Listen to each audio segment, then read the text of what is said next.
পরিবার মেনে না নেওয়ায় মন্দিরে বিয়ে করেছেন ভারতের পশ্চিমবঙ্গের প্রতিমা বিশ্বাস এবং পপি মণ্ডল নামের দুই তরুণী।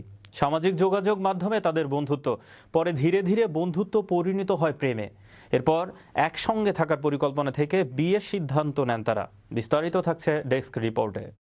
কিন্তু বাড়ির লোক এটা কোনোভাবে মানবে না, বন্ধুত্বটা মেনে নিচ্ছে না, তাই বাধ্য হয়ে আমরা আজকে বিয়ে করলাম। দীর্ঘদিনের সম্পর্ক পরিবার মেনে না নেয়ায় মন্দিরে বিয়ে করেছেন ভারতের পশ্চিমবঙ্গের প্রতিমা বিশ্বাস ও পপি মণ্ডল নামের দুই তরুণী।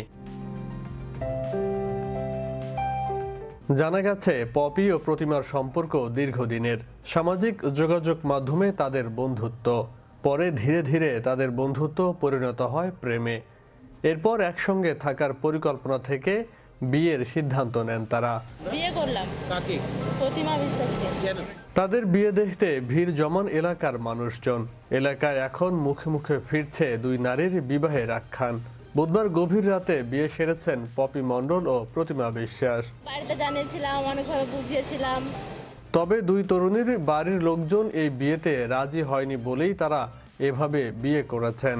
বন্ধুত্ব হিসাবে একে অপরের পাশে থাকতে আমরা কোনোদিন বিয়ে করব না।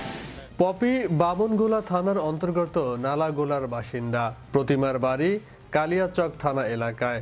তারা জানিয়েছেন, ফোনে কথা এবং মেসেজ আদান প্রদানের মাধ্যমে প্রথম বন্ধুত্ব গড়ে ওঠে তাদের মধ্যে। সময়ের সঙ্গে সঙ্গে সেই বন্ধুত্ব প্রেমের সম্পর্ক হয়ে ওঠে। দীর্ঘদিন ধরেই এই সম্পর্কে ছিলেন তারা।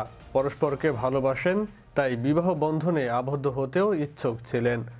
কিন্তু এ ব্যাপারে পরিবারের সদস্যদের সমর্থন পাননি, তাই পারস্পরিক সম্মতিতে নিজেদের সম্পর্ককে পরিণয় সূত্রে বাঁধার সিদ্ধান্ত নিয়েছেন।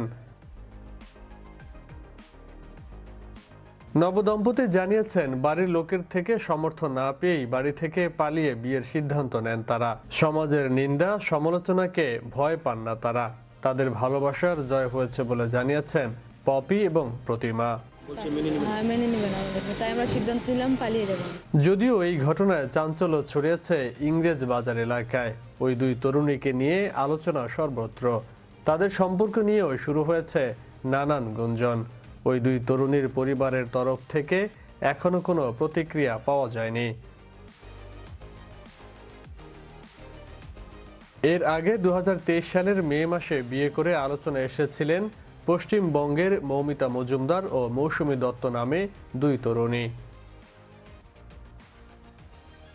সমকামী সম্পর্ক অপরাধমুক্ত হলেও সমকামী বিবাহ আজও আইন স্বীকৃত নয়। তাই এমন কাজ করা থেকে বিরত থাকবে তরুণ তরুণীরা, এমনটাই প্রত্যাশা সচেতন মহলের। বিশ্ব বাংলা 24 নিউজ ডেস্ক।